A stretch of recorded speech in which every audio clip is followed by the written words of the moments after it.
Hello दोस्तों, स्वागत है आप सबका एक बार फिर हमारे यूट्यूब चैनल में। बात करने वाले हैं इस वीडियो में मुख्यमंत्री अशोक गहलोत द्वारा लिए गए बड़े निर्णय की, जिसमें विभिन्न भर्ती परीक्षाओं के ऊपर सेट यानी कह सकते हैं सीईटी एग्ज़ाम जो है लागू किया गया है, जिसे हम सेट कह सकते हैं। और ये विभिन्न भर्ती परीक्षाओं के लिए पास करना अनिवार्य होगा। उसके पश्चात ही आप जो है क्वालिफाई होंगे, उसके अंकों के आधार पर मेरिट बनेगी, उनका चयन विभिन्न भर्ती में हो जाएगा। यानी अलग अलग एग्ज़ाम देना नहीं होगा बेरोजगार युवाओं को। इसके लिए राजस्थान सरकार कार्मिक विभाग का ये 23 मई का ऑर्डर जारी किया गया, जिसमें समस्त नियम कायदे तय किए गए। देख लेते हैं इस वीडियो को। तो राजस्थान अधीनस्थ व लिपिकीय सेवा सम्मान पात्रता परीक्षा, जिसे सेट कहा गया है, 2022 नियम भाग 1 साधारण प्रस्तावित किए गए हैं। चैनल पर पहली बार है तो लाइक करें, सब्सक्राइब करें, आगे भी एजुकेशन के अपडेट्स मिलते रहेंगे। तो ये नियम प्रभावित है, जिनका संक्षिप्त नाम इस प्रकार रहेगा कि राजस्थान अधीनस्थ लिपिकीय वर्ग सेवा सम्मान पात्रता परीक्षा नियम 2022 तय किया गया है। जिसमें बोर्ड से संबंध है तो बोर्ड राजस्थान कर्मचारी चयन बोर्ड रहेगा।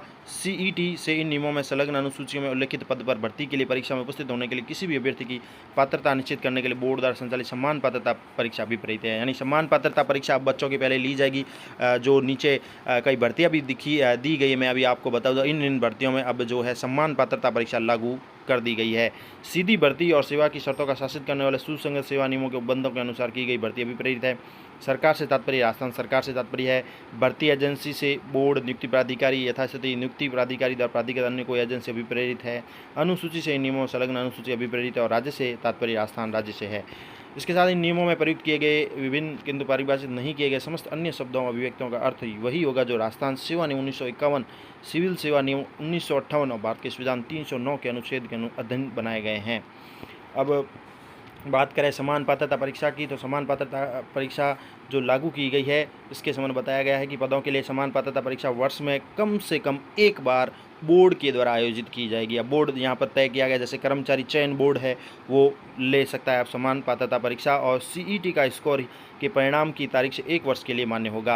यानी ये जो समान पात्रता परीक्षा बच्चे देंगे, किसी भी भर्ती जो इसमें भर्तियां तय की गई उन भर्ती के लिए 1 वर्ष के लिए मान्य होगा, बोर्ड द्वारा आयोजित की जाएगी। और बोर्ड उन समस्त अभ्यर्थियों के अंक जो है वो समान पात्रता परीक्षा में उपस्थित हुए हैं उनको प्रकाशित भी करेगा, रिजल्ट देगा। इसके साथ ही प्रयासों की संख्या इसमें तय की गई है। सीईटी में उपस्थित होने के प्रयासों के संबंध में कोई निर्बंधन नहीं होंगे, यानी कितनी बार आप दे सकते हैं। अभ्यर्थी के पास उनके स्कोर सुधारने का अवसर होगा, बार बार जब भी खुलेगी वो दे सकते हैं। किसी अभ्यर्थी का अनुसूची 1, अनुसूची 2 में सम्मिलित पदों के लिए आने वाली परीक्षा से पूर्व सर्वोत्तम स्कोर उसका मान्य होगा। यानी आप अपना स्कोर सुधारने के लिए हर वर्ष जब भी आयोजित हो, वर्ष में कम से कम 1 बार होगी, तो अपना स्कोर सुधारने के लिए आप दे सकते हैं। 1 वर्ष के लिए ये स्कोर आपका मान्य होगा और साथ ही सर्वोत्तम जो उपलब्ध स्कोर है वो मान्य होगा। इसके साथ ही अधीनस्थ और लिपिकीय सेवाओं के लिए सम्मान पात्रता परीक्षा अनुसूची 1 और 2 में उल्लेखित जो अधीनस्थ और लिपिकीय सेवाओं के पदों पर सीधी भर्ती को शासित करने वाले किसी भी नियम में अंतर्विष्ट किसी बात के होते हुए भी कोई भी व्यक्ति अनुसूची 1 या अनुसूची 2 में उल्लेखित पदों पर चयन के लिए संचालित लिखित परीक्षा या साक्षात्कार या दोनों में उपस्थित होने का पात्र नहीं होगा, यदि वह सीईटी में इतने न्यूनतम अंक जो भर्ती एजेंसी द्वारा निर्धारित किए गए हैं प्राप्त करने में असफल रहता है। यानी ये भी तय है कि अब जो सीईटी यानी समान पात्रता परीक्षा होगा उसमें न्यूनतम अंक जो निर्धारित रहेंगे वो लाना जरूरी है। उसके पश्चात जो आगामी किसी भी भर्ती परीक्षा का लिखित या साक्षात्कार जो होता है वो होना जरूरी है। तो पहले न्यूनतम अंक सीईटी में क्लियर करना जरूरी रहेगा। प्राप्त करने में अगर असफल रहता है तो आगे उसके ऊपर विचार नहीं किया जाएगा। न्यूनतम अंक अवधारित करते समय भर्ती एजेंसी यह विचार करेगी कि जो भी अनुसूची में उल्लेखित पद पर विज्ञापित रिक्तियों की कुल संख्या के 15 गुणा अभ्यर्थी इस प्रकार विज्ञापित रिक्तियों के लिए आवेदन करने के पात्र होंगे। यानी जो भी भर्ती एजेंसी है बोर्ड तय करेगा कि जो भी उल्लेखित विज्ञापित पद है उसके 15 गुणा अभ्यर्थी लिए जा सकते हैं और इस प्रकार रिक्तियों के लिए आवेदन करने के जो भी पात्र होंगे, किंतु उक्त श्रृंखला में उन समस्त अभ्यर्थियों को जो वही अंक अर्जित करते हैं जो भर्ती एजेंसी द्वारा किसी निम्न श्रृंखला के लिए नियत किए जाते हैं, वो भी उल्लेखित पदों पर चयन के लिए संचालित जो भी लिखित परीक्षा होगी साक्षात्कार या दोनों में प्रवेश दिया जा सके। यानी एक तो 15 गुणा तो तय है, इसकी बात यह है, और साथ में जो न्यूनतम अंक जो मेरिट निर्धारित रहेगी लास्ट कह सकते हैं उन समस्त अभ्यर्थियों को भी जो वही अंक सेम अंक वाले आते हैं लास्ट में उनको भी शामिल किया जाएगा आगे की लिखित परीक्षा साक्षात्कार के लिए। परंतु यदि भर्ती एजेंसी की यह राय हो कि अनुसूची 1 और अनुसूची 2 में उल्लेखित पद पर भर्ती के लिए संचालित लिखित परीक्षा साक्षात्कार या दोनों में उपस्थित होने के लिए साधारण मानक के आधार पर आरक्षित वर्ग वाले अभ्यर्थियों की पर्याप्त संख्या उपलब्ध नहीं है, तो भर्ती एजेंसी के द्वारा ऐसे आरक्षित वर्ग वाले अभ्यर्थियों को प्रवेश देने के लिए शिथिल मानक भी लागू किया जा सकता है। यानी अगर आरक्षित वाले अभ्यर्थियों पर्याप्त संख्या उपलब्ध नहीं है तो आरक्षित वाले अभ्यर्थियों को प्रवेश देने के लिए वो भी शिथिलता भी दे सकती है, मानक लागू किए जा सकते हैं ताकि उस वर्ग के अभ्यर्थियों की भी पर्याप्त संख्या लिखित परीक्षा में और साक्षात्कार में या दोनों में उपस्थित होने के लिए उपलब्ध हो पाए। इस प्रयोजन के लिए रिक्तियों की कुल अनुमानित संख्या का 15 गुणा पर विचार की संख्या सीमा जो है उस पर शिथिलता भी दी जा सकती है। यानी जो 15 गुणा नियम तय होगा, ऐसे अभ्यर्थी अगर नहीं मिलते तो 15 गुणा से ज़्यादा भी उनको लिया जा सकता है ताकि वो भी लिखित और साक्षात्कार में सम्मिलित हो सके। साथ ही लिखित परीक्षा साक्षात्कार दोनों में उपस्थित होने के लिए इस प्रकार अतिरिक्त रूप से अर्हित अभ्यर्थी केवल उस वर्ग के लिए आरक्षित पदों पर चयन के लिए ही पात्र होंगे। यानी अगर ऐसी स्थिति में ऐसे अभ्यर्थियों का चयन किया जाता है जो उनकी संख्या अगर कम पड़ती है 15 गुणा से ज़्यादा वाले में, तो ऐसे अभ्यर्थी केवल अपने वर्ग के लिए ही यानी आरक्षित पदों पर चयन के लिए ही पात्र होंगे।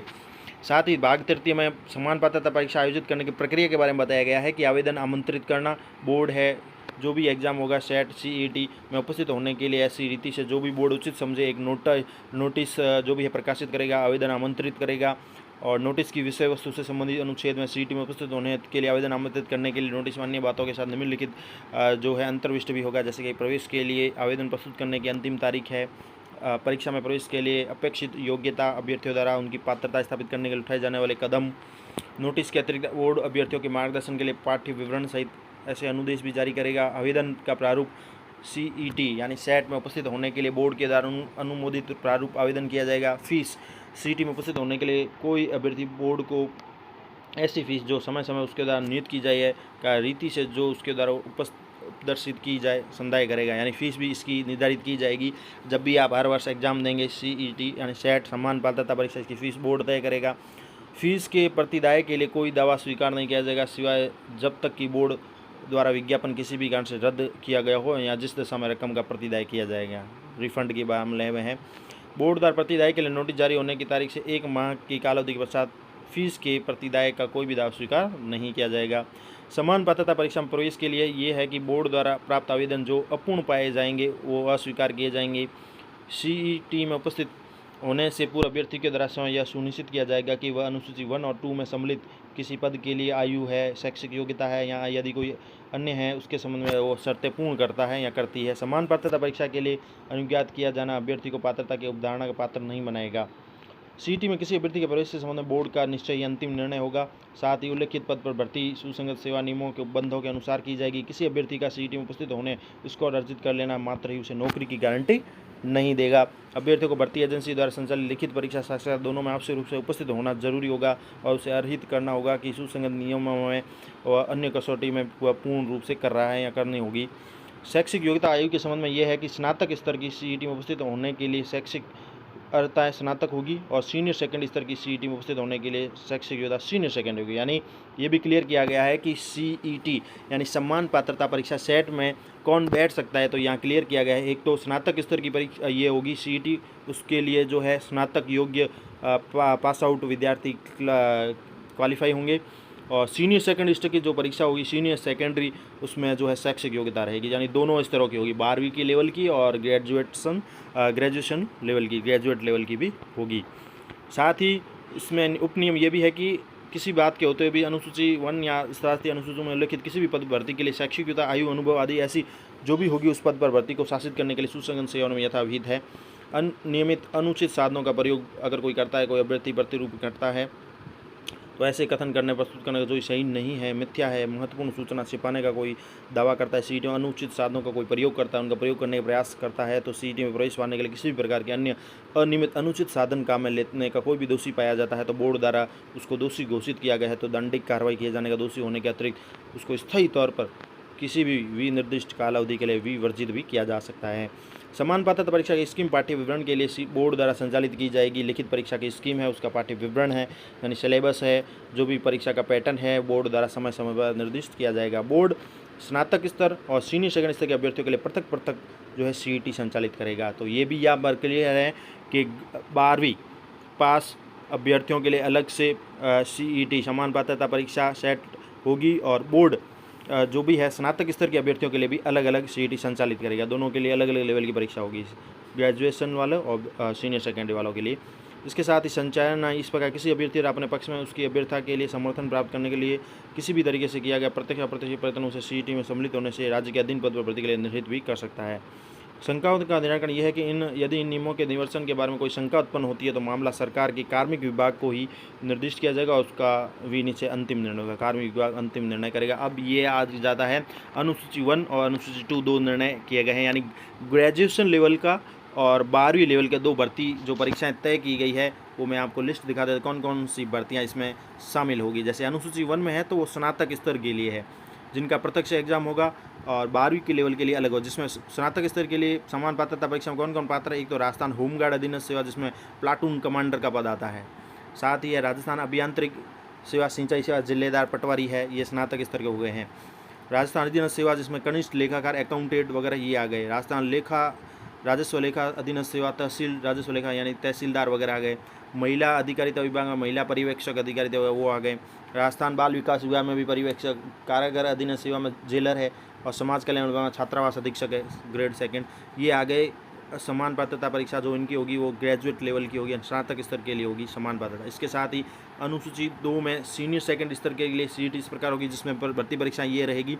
राजस्थान वन अधीनस्थ सेवा वनपाल की है, छात्रावास अधीक्षक है, लिपिक ग्रेड है, लिपिकीय सेवा कनिष्ठ लिपिक ग्रेड 2 कनिष्ठ सहायक है, लिपिक ग्रेड द्वितीय है। लोक सेवा आयोग आ गया जिसमें अधीनस्थ कार्यालय लिपिक सेवा सचिवालय लिपिक जो भी है वो भी आ गए। साथ ही आबकारी अधीनस्थ सेवा में जमादार ग्रेड 2 के है और राजस्थान पुलिस में कांस्टेबल के आ गए। तो ये महत्वपूर्ण जानकारी थी आप सभी के लिए। ये भर्ती अब जो है जो भी भर्तियां हैं ये अब पहले इनके लिए ये कॉमन टेस्ट होगा समान पात्रता परीक्षा, उसमें जो अभ्यर्थी उत्तीर्ण होगा न्यूनतम उत्तीर्णांक जो तय किए जाएंगे और जो भी तय है वो वाले सब आगे भर्ती परीक्षा में जो लिखित है मेन एग्ज़ाम कह सकते हैं या इंटरव्यू उसमें शामिल हो पाएंगे। ये तमाम तरह की जानकारी आप सभी के लिए धन्यवाद।